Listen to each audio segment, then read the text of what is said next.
Hello everyone, welcome back to my channel. আজকের ব্লগটা এখান থেকে স্টার্ট করছি। দেখতেই পাচ্ছ আমার স্নান হয়ে গেছে আর আজকে আমার নাইট ডিউটি আছে। জেনারেলি নাইট ডিউটিটা 7:30 থেকে স্টার্ট হয়, সন্ধ্যে 7:30, আর সকাল 7:30টায় শেষ হয়। তো এরপর এখন খাওয়া দাওয়া করবো, স্কিন কেয়ার করবো, তারপর একটু রেস্ট নেব, তারপর আমি ডিউটির জন্য রেডি হয়ে ডিউটিতে বেরোবো। তো তোমরা পুরো ভিডিওটা দেখতে থাকো। আগের দিন আমি যে ভিডিওটা আপলোড করেছিলাম তার কমেন্ট বক্সে আমি অনেক রকম কমেন্ট পেয়েছি, কিন্তু সব থেকে বেশি যে দুটো কমেন্ট পেয়েছি সেটা হলো আমার নর্সের জার্নি, আমি কিভাবে নর্সেটের প্রিপারেশন করেছিলাম। আর একটা কমেন্ট হলো কিভাবে তোমরা নর্সেটের প্রিপারেশন করবে তার সম্পর্কে একটা ডিটেল ভিডিও চাই। তো এই দুটো কমেন্টের আনসার আমি একটা ভিডিওতে দিতে পারবো না, কারণ আগে আমি যখন 2022-এ নর্সেট ক্লিয়ার করেছিলাম তখন যেভাবে আমি প্রিপারেশন করেছিলাম, তখন যেরকম প্যাটার্ন ছিল এখন সেই প্যাটার্নটা অনেকটা চেঞ্জ হয়ে গেছে। তো আমি যেভাবে প্রিপারেশন করেছিলাম সেইভাবে প্রিপারেশন করলে এখন নর্সেট ক্লিয়ার করা কঠিন। তো তোমাদেরকে তোমাদের যে নর্সেট প্রিপারেশন সেটাকে একটু চেঞ্জ করতে হবে। তো সেই নিয়ে আমি একটা ডিটেল ভিডিও পরে শেয়ার করব, এই ভিডিওটার পরে। কিন্তু আজকে এই ভিডিওটাতে আমি শেয়ার করছি আমার নর্সের জার্নি। তো একদম শুরু থেকে শুরু করছি। আমি মাধ্যমিক দিয়েছিলাম 2014 সালে, আর তারপর আমি উচ্চ মাধ্যমিক দিই 2016 সালে। 2014 সালে আমি যখন মাধ্যমিক দিয়েছিলাম তখন আমার পার্সেন্টেজ ছিল 87%, আর উচ্চ মাধ্যমিকে আমার পার্সেন্টেজ ছিল 78%। উচ্চ মাধ্যমিক দেওয়ার পরে যে টাইমটা ছিল তখন আমি নিটের কোচিংয়ে ভর্তি হয়েছিলাম, কিন্তু কোচিংয়ে ভর্তি হওয়ার পরেই আমি বুঝতে পেরে গেছিলাম এত কম সময়ে প্রিপারেশন করলে আমি কখনোই নিট ক্লিয়ার করতে পারবো না।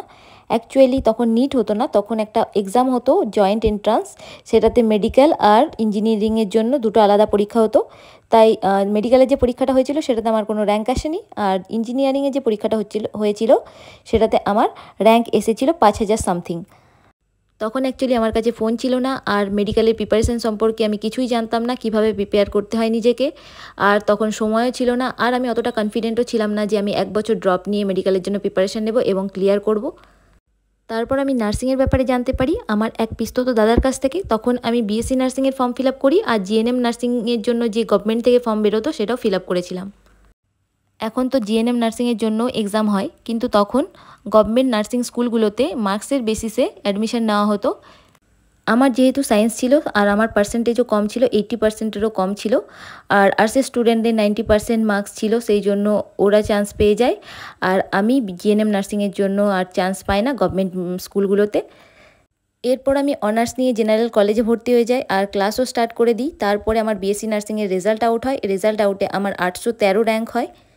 বাই দ্য ওয়ে, আমি জেনারেল ক্যাটাগরি, আর 813 র্যাঙ্ক হওয়ার পরেও আমি যখন কাউন্সিলিংয়ে বসি তখন আমি কোনো গভর্নমেন্ট কলেজ পাই না, আমি প্রাইভেট কলেজ পাই, আর পিয়ারলেস কলেজ অফ নার্সিংয়ে আমি বিএসসি নার্সিংয়ের জন্য ভর্তি হয়ে যাই।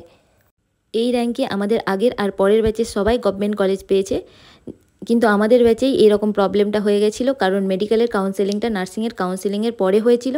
অনেকেই নার্সিংয়ে ভর্তি হয়ে গেছিলো, তারপর পরে মেডিকেল পাওয়ার পর মেডিকেল কলেজে চলে যায় এবং নার্সিংয়ের সিটটা খালি হয়ে যায়। প্রতি বছর আগে মেডিকেলের কাউন্সেলিং হয়, তারপর নার্সিংয়ের কাউন্সেলিং হয়। এক্ষেত্রে যারা নার্সিং পরীক্ষা আর মেডিকেলের পরীক্ষা দুটোই দেয় তারা মেডিকেলে আগে চলে যায়, তারপর বাকিরা নার্সিংয়ে ভর্তি হয়। সেক্ষেত্রে সিটগুলো নষ্ট হয় না, কিন্তু আমাদের বেলায় যেহেতু মেডিকেলের কাউন্সেলিংটা পরে হয়েছিল সেই জন্য অনেকেই সিটটা ধরে রেখেছিল, আর পরে ছেড়ে দেওয়ার পর সেইখানে আর কোনো গ্যাপ ফুলফিল হয়নি, যেহেতু নার্সিংয়ের রেজিস্ট্রেশন হয়ে গেছিলো তার জন্য। তো যাই হোক, 2016 সালে আমি বিএসসি নার্সিংয়ে ভর্তি হই পিয়ারলেস কলেজ অফ নার্সিংয়ে, আর 2020-তে আমি পাস আউট করি। পুরনো কথা বলতে বলতে হোস্টেলের পুরনো দিনগুলো মনে পড়ে যাচ্ছে। যাই হোক, পাস আউট করার পরে আমি পিয়ারলেস হসপিটালেই as a staff nurse join করি। তখনও পর্যন্ত আমি নর্সেট বা এইমস সম্পর্কে কিছুই জানতাম না, যদিও এইমস কল্যাণীর কাজ শুরু হয়ে গেছিলো 2019 থেকে। আমি পিয়ারলেস হসপিটালে কাজ করেছি 2020 থেকে 2022-এর এপ্রিল পর্যন্ত। 2021-এ আমি নর্সেট 2 দিয়েছিলাম এবং 2022-এ আমি নর্সেট 3 দিয়েছিলাম, যেটা আমার সেকেন্ড অ্যাটেম্প্ট ছিল। পিয়ারলেস হসপিটালে জব করাকালীন আমি ওখানকার স্টাফ হস্টেলে থাকতাম এবং সেখানে আমার একজন কলেজমেট এবং আমার সেই সময়ের রুমমেট, তার কাছ থেকে আমি নর্সের সম্পর্কে জানতে পারি এবং আমি পরীক্ষার জন্য ফর্ম ফিল করি এবং পরীক্ষা দিই। আমার নর্সেটের কোনো প্রিপারেশান ছিল না, আর 1 বছর আমার পড়াশোনার সাথে কোনো সম্পর্কই ছিল না, কারণ আমার খুব হেক্টিক ডিউটি আওয়ার্স ছিল।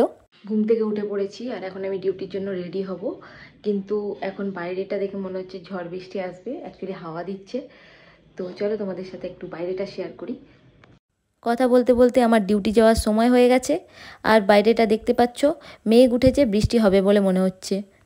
তো যাই হোক, যেখানে ছিলাম, নর্সেট 2 এক্সাম দেওয়ার আগে ফর্ম ফিল আপের পর যেটুকু সময় ছিল সেইটুকু সময় আমি কিছুটা ইউটিউব দেখে প্রিপারেশান স্টার্ট করি। তারপর এক্সাম দিই। অ্যাজ এক্সপেক্টেড আমি এক্সাম ক্লিয়ার করতে পারি না। এক্সামের কোয়েশ্চেনগুলো দেখে মনে হচ্ছিল আমার সব কোয়েশ্চেনগুলোই জানা, কিন্তু আমি একটাও আনসার করতে পারছিলাম না। আমি অ্যাকচুয়ালি দুটো অপশানে খুব কনফিউজ হয়ে যাচ্ছিলাম, যেটা সবার ক্ষেত্রেই হয়। এক্সাম দিয়ে আসার পর আমি ফাইনালি ডিসাইড করি যে আমি নর্সেটের জন্য প্রিপারেশান নেব এবং নর্সেট 3 ক্লিয়ার করব। এরপর যথারীতি রেজাল্ট বেরোয় এবং আমার মেরিট লিস্টে নাম আসে না। তারপর থেকে আমি নর্সেটের প্রিপারেশান স্টার্ট করি। আমার হেকটিক ডিউটি আওয়ার্সের সাথে সাথে আমি চেষ্টা করতাম অ্যাটলিস্ট 2 ঘন্টা আমি রোজ পড়তে বসার। আমি যেহেতু স্টাফ হস্টেলে থাকতাম, তো সেখানে আমাকে আমার নিজের জামাকাপড় কাচা, রান্নাবান্না করা সব কিছু নিজেকেই করতে হতো। তো সেখানেও অনেকটা সময় চলে যেত। তারপর আস্তে আস্তে আমি আমার ঘরে রান্নাবান্না করাটা বন্ধ করে দিলাম, আর কমপ্লিটলি হসপিটালের ক্যান্টিনের উপর ডিপেন্ডেন্ট হয়ে গেলাম খাওয়া দাওয়ার জন্য, যাতে ওই সময়টা আমি পড়াশুনো করতে পারি। তারপরেও আমার মনে হচ্ছিল আমি সাফিসিয়েন্ট টাইম পাচ্ছি না পড়াশোনা করার মতো। আর আমার যা সিলেবাস বাকি ছিল, অ্যাকচুয়ালি আমাকে পুরো শুরু থেকে শুরু করতে হয়েছিল, কারণ আমি সব ভুলে গেছিলাম এক বছরে। আমাকে পুরোটা আগে পড়তে হতো, তারপর কোশ্চেন প্র্যাকটিস করতে হতো, তার বাইরেও আরও কিছু জিনিস পড়তে হতো। তো সেই জন্য আমার মনে হচ্ছিল আমি পুরোটা কমপ্লিট করে উঠতে পারবো না এক বছরের মধ্যে। তো আমার তখন জবটা কন্টিনিউ করতে খুব অসুবিধা হচ্ছিল। সেই জন্য আমি এপ্রিল মাসে জবটা ছেড়ে দিই, রিজাইন দিয়ে বাড়ি চলে যাই। বাড়ি গিয়ে আমি ফুল পেজে প্রিপারেশান স্টার্ট করে দিই। কিন্তু তার মধ্যেই আমি একটা খবর পাই যে আমার ওখানে একটা কলেজ আছে যেখানে ভ্যাকেন্সি আছে। তো আমাকে আমার বাড়ি থেকে বলা হয় ওখানে জয়েন করতে, বাড়ির কাছে হবে, আর কলেজ হলে ওখানে আমি পড়াশোনার মধ্যে থাকতে পারবো। সেই ভেবে আমি ওই কলেজে আবার ক্লিনিক্যাল ইনস্ট্রাক্টর বা টিউটর হিসেবে জয়েন করি। কলেজে পড়ানোর সাথে সাথে আমি আমার প্রিপারেশান চালিয়ে যেতে থাকি। আর 2 মাস আমি ওই কলেজে পড়িয়েছিলাম। তারপরে আমার স্টেট গভর্নমেন্টের রিক্রুটমেন্টের জন্য মেরিট লিস্ট বের হয়, সেখানে আমার নাম আসে। তারপর আমি ওখান থেকে রিজাইন দিয়ে দিই আর ওয়েট করতে থাকি স্টেট গভর্নমেন্টের পোস্টিংয়ের জন্য। 1 মাস পরে সেখানকার পোস্টিং দেওয়া হয়। আমি যেহেতু শিওর ছিলাম না যে এইবার নর্সেটে আমি চান্স পাবোই, সেই জন্য আমাকে স্টেট গভর্নমেন্টের যে রিক্রুটমেন্টটা বেরিয়েছিল সেখানে আমাকে জয়েন করতে হয়। কারণ আমি যদি নর্সেট ক্লিয়ার করতে না পারি তাহলে আমাকে আবার 1 বছর ওয়েট করতে হবে। আর এই স্টেট গভর্নমেন্টের জবটা আমি হাতছাড়া করতে চাইছিলাম না। সবাই জয়েন করছিল, আমার কলেজের সবাই যারা যারা পেয়েছিল। তো সেই জন্য আমিও এখানে জয়েন করি। আমি ভাবি যদি আমি এখানে চান্স পাই তাহলে আমি এটা ছেড়ে দেবো, এখানে রিজাইন দিয়ে দেবো।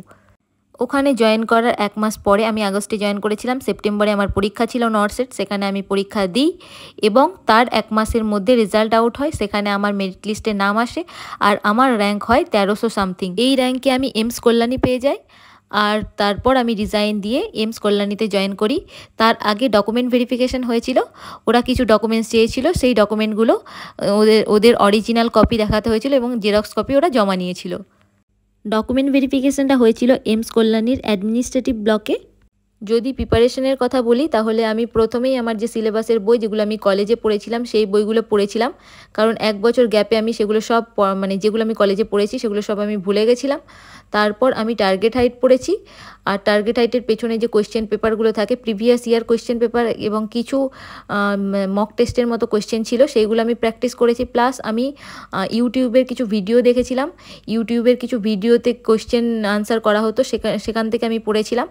আর অবস গাইনিটা আমি সাক্ষী অরোরা ম্যামের লেকচার থেকে পড়েছিলাম, যেটা নার্সিং নেক্সট লাইভের আপলোড করা হতো এবং ওনার নিজস্ব চ্যানেলেও আপলোড করা হতো। তো সেখান থেকেই আমি পড়েছিলাম।